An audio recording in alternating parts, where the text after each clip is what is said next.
Hola, ¿cómo andan? Muy buenas noches a todos. Soy Patricia Mullen, como ya saben, y estoy acá charlando un ratito más con ustedes, otro día, en otro reencuentro, este programa que compartimos ya hace unos cuantos meses.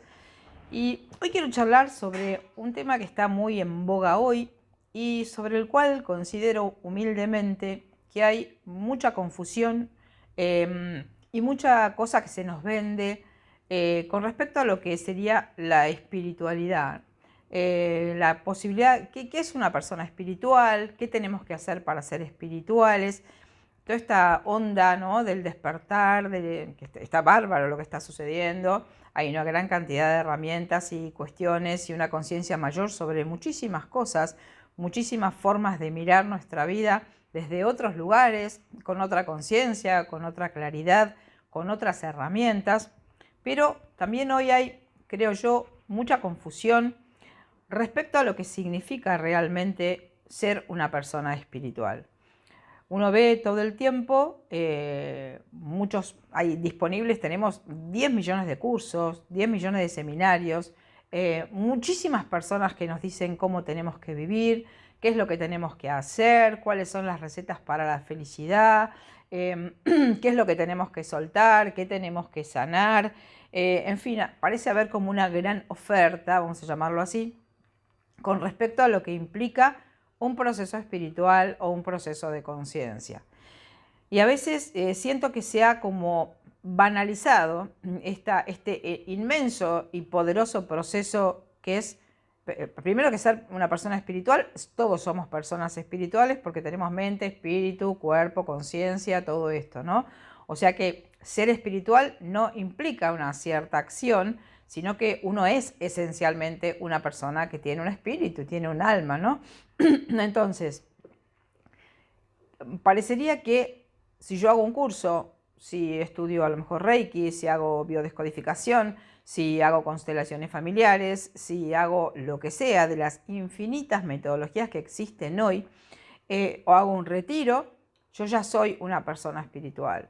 Incluso siento que se ha, como decía, banalizado de tal forma que a veces un gesto, un objeto que yo tenga, no sé, sin desmerecer nada, ¿no?, pero un Buda en el lugar donde estoy, más allá de que los símbolos sirven como un anclaje para nuestras ideas y nuestra energía, a veces creo que nos hemos quedado en este momento que todo está tan visible, todo se muestra tanto, como que nos hemos quedado en una espiritualidad que es más de las formas que de la profundidad. ¿Cierto? Que yo ponga un samerio o toque un gong o un tambor chamánico o haga un retiro o haga cierto gesto, más allá de que todas estas son herramientas que suman, el desafío realmente es en nuestra vida cotidiana cómo nosotros logramos una transformación a través de esas herramientas, otras herramientas, signos, objetos, cuestiones, o sea, todo puede sumar, ¿no es cierto?, lo que son las formas. De hecho, cuando uno, no sé, está en un retiro, no es lo mismo que yo me siente a meditar en medio del tránsito en una avenida que me siente a transitar en medio del campo, a meditar en medio del campo, con los pajaritos cantando, con el sol, la paz y el silencio. Por supuesto que los contextos son fundamentales y son importantes para que nosotros podamos conectarnos, pero a mí me gustaría decir que más allá de todo lo externo, que hoy hay muchísimo y sumamente valioso, bien utilizado, que esto también es otro tema, ¿no? Pero no quiero hablar de eso ahora, que tenemos muchísima oferta y muchísima posibilidad de acceder a herramientas en estos procesos de ver cómo trabajamos nosotros nuestra espiritualidad. Yo diría, como de una manera muy general, que un proceso espiritual es un proceso hacia adentro y no un proceso hacia afuera, más allá de que lo exterior pueda servirme a mí de detonante, desencadenante o que pueda favorecer un proceso interno mío. Pero a veces nos quedamos, como digo, en lo exterior. Es muy fácil, por ejemplo, sentirme que soy una persona espiritual y que estoy conectada con todo el mundo cuando todos estamos en un retiro y estamos como alejados del mundo. Pero el desafío de saber si yo soy una persona espiritual o no Es cuando yo en mi vida cotidiana, inmersa en las cosas que suceden, en mi familia, en mis vínculos, en mi trabajo, en mi vida en general, yo soy una persona que puedo manejarme de una manera consciente. ¿Cómo se iniciaría un camino espiritual? Yo esto que estoy diciendo lo digo desde lo que yo siento, desde lo que yo pienso, ¿no es cierto? No digo que sea una fórmula para todas las personas, pero yo lo veo muchísimo, yo trabajo con personas todo el tiempo, y el verdadero proceso es cuando yo puedo empezar a mirar mi propia vida, empezar a poner en duda lo que hasta ahora creí sobre mí, puedo empezar a cuestionarme la manera en que funcioné, lo que pensé, ver la historia que tuve, cómo esa historia a mí me construyó. O sea, cuando yo puedo empezar a tener una conciencia sobre mí. Siempre me gusta decir que los seres humanos tenemos esta facultad, que es poder hacernos conscientes de nosotros mismos, poder salirnos simbólicamente y ser el observador que observa, el observador que me observa a mí. Y cuando uno observa desde afuera, lo hemos dicho, uno puede ver. ¿Qué es lo que yo tendría que ver? Como digo, mi historia, la forma en que crecí, el personaje de funcionamiento que se me activó, que sabemos perfectamente que tanto el personaje de funcionamiento como los mecanismos que yo adopté en mi contexto familiar son, en todos los casos, mecanismos simbólicos de supervivencia que me permitieron a mí transitar las situaciones de conflicto o de estrés que yo puedo haber experimentado en esa historia anterior. También sabemos que esa forma en la que yo me estructuro, como digo, el personaje de funcionamiento, los mecanismos con que me adapto, si yo nunca los he mirado, están hoy manejando mi realidad sin ninguna duda. Y también me gusta decir esto, que siempre creemos que somos personas súper libres y que estamos eligiendo y decidiendo a cada minuto de nuestra vida cómo nos queremos manejar, qué es lo que queremos hacer y que tenemos una conciencia permanente sobre nuestros procesos. Esto no es así, porque si fuera así, no estaríamos en situaciones dolorosas, en vínculos complejos, ¿no es cierto? Y tantas otras cosas que muchas veces transitamos cuando no las querríamos transitar y sin embargo las estamos transitando. ¿Qué significa ahí? Que hay una información automática que a mí se me está mostrando, que no tiene que ver con mi decisión y mi elección consciente, sino que es el resultado de una información que traigo. Entonces, un proceso de espiritualidad, ¿para qué me tendría que ayudar a mí? Para hacerme consciente, para mirarme dentro, para mirar mi historia, para identificar mis mecanismos, para ver mi personaje, para mirar mi sistema de creencias, para mirar mis vínculos. Los vínculos son el gran escenario en nuestra vida donde nosotros nos vamos a encontrar con todo lo que tenemos para trabajar.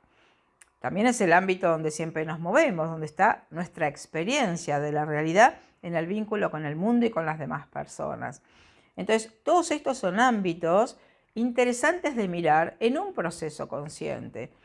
Es como si uno diera vuelta a la vida de uno sobre un escritorio, si fuera un gran canasto mi vida, doy vuelta sobre un escritorio. Bueno, a ver qué es lo que hay ahí. La activación de este ojo consciente plantearía o daría inicio a lo que puede ser un proceso espiritual, donde yo puedo mirar, che, ¿qué es lo que había acá? ¿Cómo es la forma en que yo me manejo? ¿Cómo creo que soy? ¿Qué cosas pude? ¿Qué cosas no pude?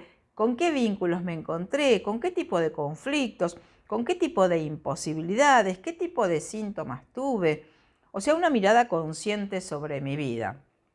Esto haría que yo, de ser, como siempre digo, un muñequito manejado por una información automática que nunca eligió, yo pueda empezar a ver, esto de mi vida me suma, esto no me suma. Acá, de esta forma, me identifiqué con un personaje de funcionamiento que en realidad está siendo más un obstáculo hoy en mi vida que un beneficio. Muchas veces quedamos fijados en personajes o mecanismos adaptativos que van absolutamente en contra de lo que sería nuestra coherencia y nuestras verdaderas necesidades. Vamos a dar un ejemplo. Si yo me estructuré de una manera muy desvalorizada, muy sumisa, porque mi familia era un caos, no me va a ser fácil ir por la vida buscando lo que necesito, teniendo una energía y una fuerza y un derecho a sentirme bien. Entonces, si nosotros no miramos la historia, que sería el primer paso para poder hacer un proceso espiritual, es poder ver quién creí yo que era hasta este momento presente. Y esto no significa, es importante decirlo, que todo lo que yo hice, la forma en que funcioné, la forma en que me estructuré, la forma en que reaccioné, no hay mucho de valioso en todo eso, porque a veces, muchas veces, casi siempre diría prácticamente, cuando nosotros hemos transitado historias familiares difíciles, conflictivas, donde hemos tenido un sufrimiento y hemos activado mecanismos de adaptación, también hemos activado una gran cantidad de recursos internos, habilidades, capacidades y cuestiones que hoy son un capital en mi vida que se construyó de una manera involuntaria, vamos a decirlo, por una necesidad. Entonces todos tenemos en nuestra historia, que a veces es muy difícil esto verlo también, una serie de estas cuestiones, habilidades, capacidades, recursos internos, que no nos damos cuenta que los tenemos porque han surgido justamente, como digo, por una necesidad interna de transitar situaciones de conflicto, de sobreponernos a situaciones de conflicto. Entonces, una persona es espiritual, creo yo, no cuando ha hecho 10 millones de cursos y tiene 10 millones de certificaciones, más allá de que, por supuesto, el conocimiento es poder, ¿no? Dice algunas frases, poder en el mejor sentido de la palabra. Yo diría, el conocimiento es conciencia, ¿no? O poder sobre mi posibilidad de diseñar o elegir o actuar de una manera consciente en la mayoría de los momentos. Una persona espiritual es una persona que, al haberse podido ver, puede identificar a dónde han estado sus conflictos y buscar las herramientas adecuadas para que me puedan transformar. Yo creo que una persona espiritual es una persona que se ha transformado, que ha hecho un proceso, que se ha salido de lo automático, de la identificación primera, para convertirse en otra persona. Y no porque no tengamos todos una esencia sumamente valiosa, todos tenemos un don, todos tenemos talentos, todos tenemos una parte muy valiosa que no hay por qué modificar en la vida. Pero sí también tenemos una parte que pesa, que es un lastre, que son los condicionamientos, que son las heridas emocionales, que son los sufrimientos que hemos tenido, que son las cuestiones o los dolores que no hemos podido soltar o todavía quizás no hemos podido integrar. Entonces, una persona espiritual es una persona que ha ido hacia adentro, ha puesto como en cuestionamiento o bajo la lupa, el cuestionamiento en el mejor sentido, ¿no? ¿Qué había en mi vida? Esto que decíamos hace un ratito. ¿Qué es lo que había? ¿Qué es lo que duele? ¿Cómo me estructuré? ¿Cómo funcioné? ¿Qué consecuencias ha tenido eso en mi vida, en mi realidad y en mis vínculos? Porque la historia va a tener consecuencias. O la vamos a volver a vivir indefinidamente si nunca la miramos, o tenemos, como decimos, esta posibilidad de transitar un proceso que nos convierte en personas conscientes. Una persona espiritual es una persona consciente. Consciente de sí misma, consciente de los mecanismos, consciente de sus decisiones, que también es capaz de flexibilizar, que es capaz de modificar, que no está apegada a ninguna cuestión, aferrada a alguna cuestión que si alguien la mueve de ese lugar, esa persona entra en estrés. Una persona espiritual está como más relajada. Esto es difícil, ¿no? Porque requiere un trabajo interno muy importante. Convertirme en una persona espiritual, ¿dónde me daría cuenta yo si me convertí en una persona, bueno, no me gusta decirlo de esta forma, ¿no? Si soy una persona que me estoy trabajando internamente, con lo cual estaría haciendo un proceso espiritual importante. En mi relación con el mundo, en mi relación con los otros, en la forma en que reacciono frente a las situaciones en la vida. Una persona que está en automático reacciona desde la impulsividad, reacciona desde las emociones, reacciona desde la historia, desde el personaje. Una persona espiritual puede estar como en contacto con lo que sucede afuera, pero también está en contacto consigo misma, con lo cual hay una parte mía que siempre está en mí y también puedo estar con vos y puedo ver con lo que vos hacés o la actitud que vos tenés, este instante sagrado, ¿no? De conexión conmigo, che, ¿cómo quiero manejarme frente a esto que está sucediendo? Con lo cual estaría diseñando la conducta que yo quiero tener. Una persona espiritual se la ve en las reacciones. Es muy fácil también estar bien con todo el mundo cuando no hay ningún conflicto, ¿no es cierto? El desafío es cuando hay un conflicto, cuando aparece algo que a mí me saca de eje, cuando aparece algo que quizás vulnera mi lugar, mi ego, porque a ver, que yo sea una persona o esté haciendo un trabajo espiritual o venga haciendo hace un montón de años un trabajo donde intento ser lo más consciente posible, no significa que nunca me voy a salir de eje, que nunca me va a pasar nada, que yo voy a estar siempre om, como si fuera el Buda, ahí siempre en equilibrio, inmutable frente a lo que sucede. Nosotros somos seres humanos, nos pasan cosas, vivimos procesos, tenemos necesidades permanentemente en el vínculo con los demás. Entonces, la idea es que prioritariamente podamos estar en nuestro eje, que prioritariamente podamos elegir cómo nos queremos manejar, que prioritariamente pueda ser una decisión consciente, cómo respondo a la realidad. Y ahora que digo cómo respondo, vieron que se habla mucho de la palabra responsabilidad, ¿no es cierto? A veces se la usa como culpa, pero la palabra responsabilidad, etimológicamente, viene de la raíz de responder. Y esto me parece súper interesante, porque en general cuando hablamos de, che, hacete responsable, parece que yo te estuviera poniendo una bolsa arriba del hombro, hacete responsable, dale, asumí esa carga.